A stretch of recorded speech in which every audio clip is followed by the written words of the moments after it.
for it's 1, 2, 3 strikes, you're out at the old ball game.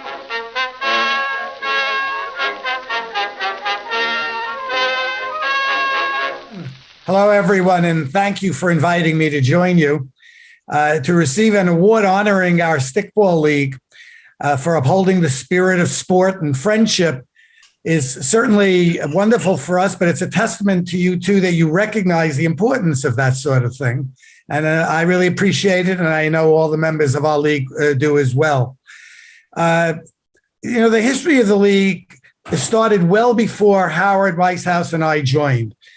We came in 1993, I believe, and the league was already 20 or maybe 25 years already old. And we joined with people who were there for all of that time. As I understand it, the league was a brainchild of Kevin Ettinger and Stefan Canfer, who was still there for many years after we joined. Kevin became what we called the commissioner. And what that meant simply was, well, essentially, he had to tell us if it was warm enough for us to play. And we had sort of an unwritten rule that it had to be at least 45 degrees if we were going to play. I have a feeling he put the thermometer on his porch so it always faced the sun. And if it was a little dark, he would check it by putting a match underneath it to see, because we almost never didn't play because of the cold, even though we were wearing winter jackets and it was freezing. But he was very optimistic all the time. Oh, it'll be fine. It's going to warm up. By the time we get to the third inning, we're all going to be sweating. So we played anyway. The other thing the commissioner had to do was to adjudicate disagreements.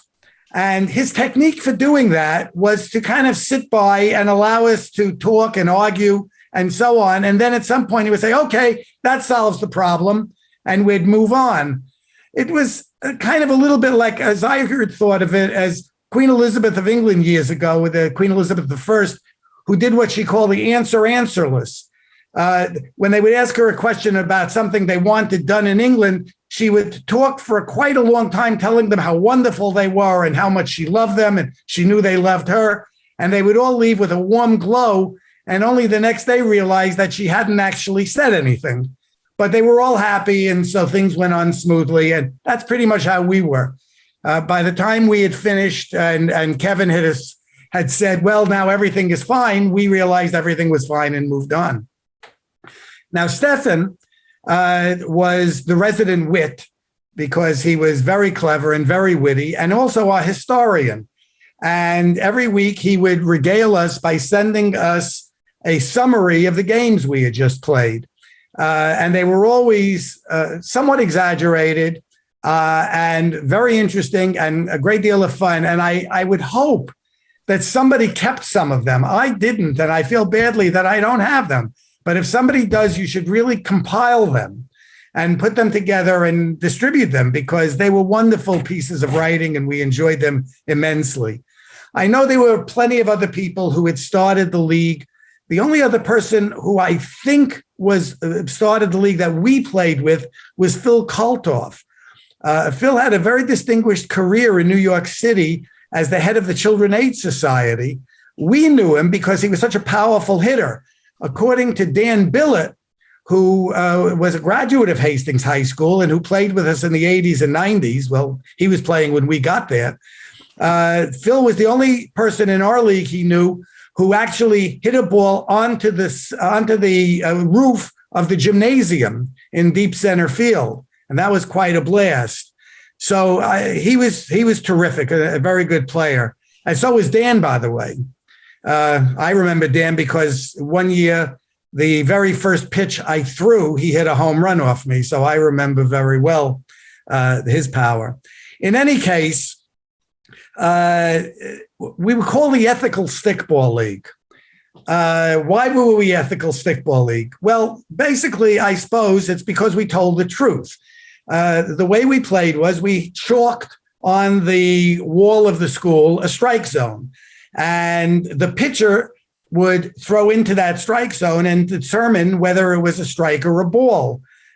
True, the batters didn't always agree with his decision, but our assumption was that the pitchers were always ethical and were not going to cheat. And so we accepted sort of accepted their decision as to whether it was a ball or a strike. There were apparently some other unwritten rules that were considered ethical or part of the ethical element of the league. And the one that always struck me as kind of peculiar, when we arrived, apparently it was a habit that if the batter popped up the ball near the pitcher's mound, you weren't supposed to catch it. You were supposed to let it drop. And the idea was, I suppose, that you were going to give the guy another chance to get a hit. Howard and I never quite bought into that approach. And we thought that if we had thrown a pitch that forced them into a little pop-up, we ought to catch it. And we tried our best to do so, which usually was met with some derision by the veterans of the league. But after a while, I think practicality won out. And with the exception of Stephen Canfer, who was very definite about it. He would stand at the mound, and if the ball was popped up, he would put his hands down by the side like this to emphasize that he was an ethical pitcher and was not going to steal outs from the batters. We didn't do that. We raced in and caught anything we could get to.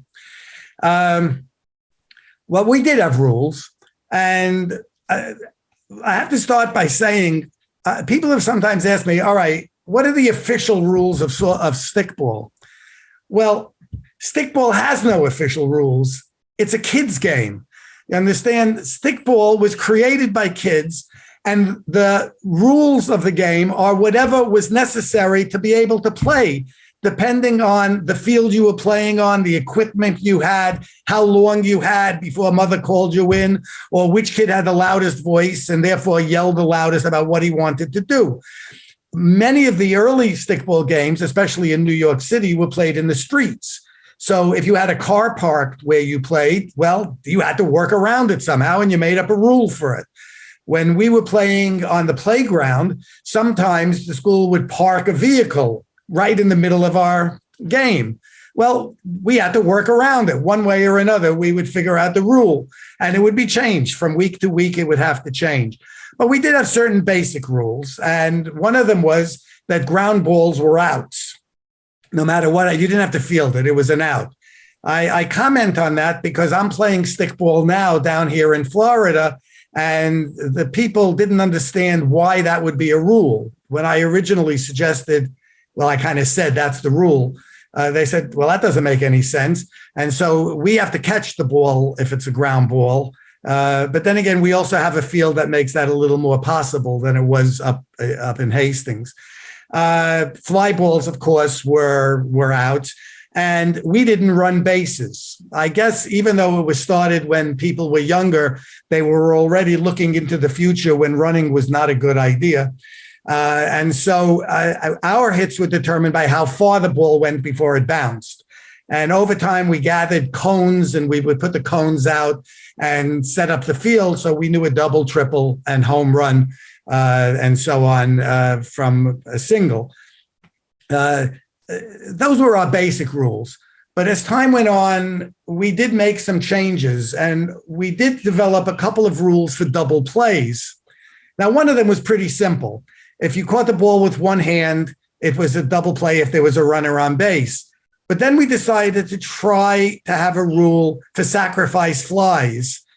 I won't call that a disaster, but there was a problem with it. You see, if you had a runner on third, well, we didn't have a real runner, but we had an imaginary runner on third.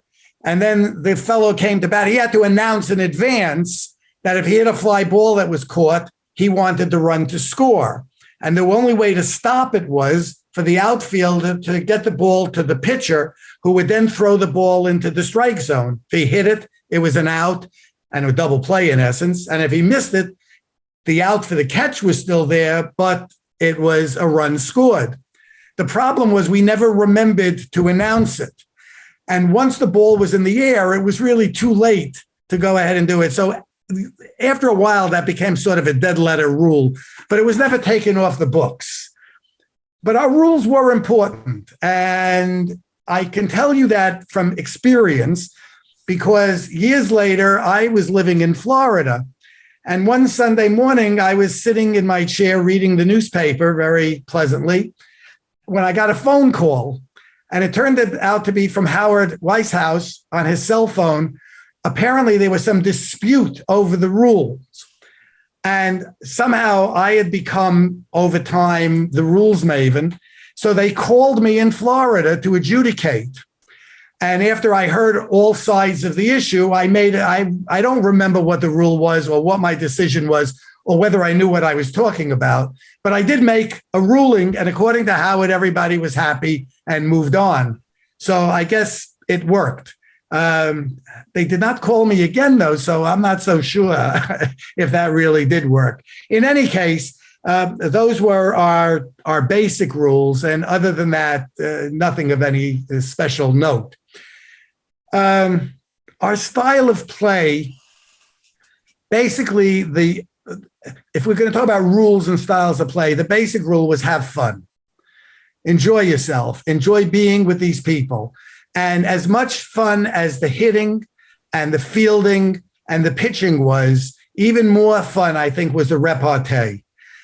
We are talking about a group of really interesting people.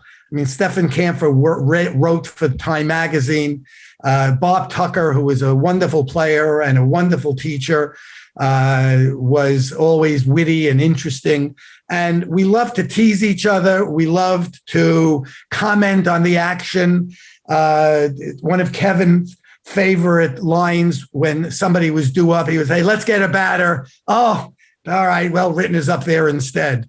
Whatever, it was that kind of stuff that we just enjoyed. And then when the game was over, we repaired to usually the Maud's for lunch, where we would continue to talk about the game or kid each other. And it was the friendship and the joy in each other's company that sustained us and kept us going for well over 50 years.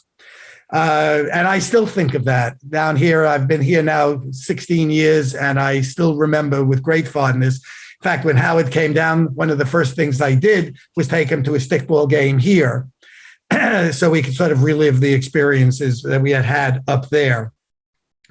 One big change did occur while I was playing, and that was when I retired from Hastings.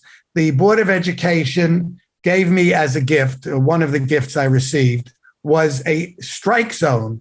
It's a board that says the Bob Rittner official stickball strike zone. I'll show it to you if I can get it up here.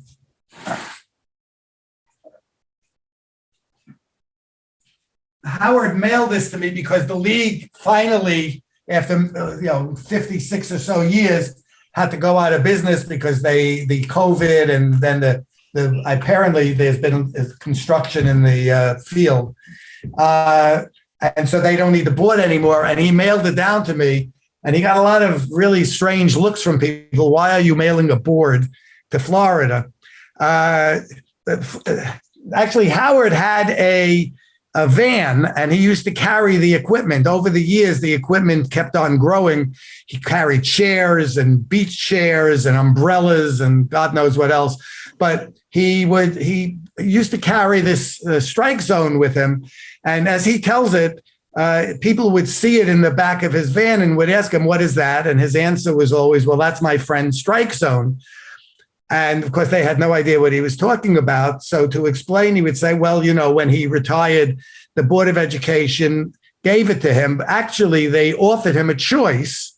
He could have the strike zone or he could have a Lexus. And he chose the strike zone." I pointed out to him that that was not as foolish, assuming I had done that, of course. It was not as foolish as it sounds, because after all, we're still using the strike zone now 20 years later, and the Lexus would be long gone. And I got a lot more fun and joy out of playing ball with you guys and the strike zone, which ended any conversation about balls and strikes, of course. Plus, I'm so proud of having it. I showed it to everybody down here. I was so excited to get it. So it's, that was one of the changes that made the game move a little more quickly, actually. A final thought that I just did want to mention, and that is that the game and the attitudes of the game and so on have traveled. They've come to Florida. I am a member of 2 different softball leagues, one of which I have a large say in, is one of the leaders of the league, as well as a stickball league. The last time we played stickball here, we had 19 people play. And we have a system that everybody plays and gets all their at-bats and so on, and it works very well. But in all of those leagues, and in particular in the 2 where I have some influence, we have the same basic notion: have fun, enjoy each other's company. Don't worry about winning and losing. Nobody remembers the next day who won or lost. You may remember, I got a hit, or I made a good play, or boy, I threw a pitch and I really fooled him. But other than that, nobody really worries about wins and losses. We love the game and we love playing with each other. And the people here who are from all over, we have Canadians playing it, we have Chicagoans playing it, we have Floridians playing it. They appreciate the camaraderie that these games have allowed us to feel. And to a large extent, it's a carryover, at least in my case, from my experience with the guys up in Hastings-on-Hudson. I remember it with great fondness, and I do appreciate that you folks are ready to honor them for fostering the sport and the sense of sportsmanship and friendship that it enables. So thank you very much.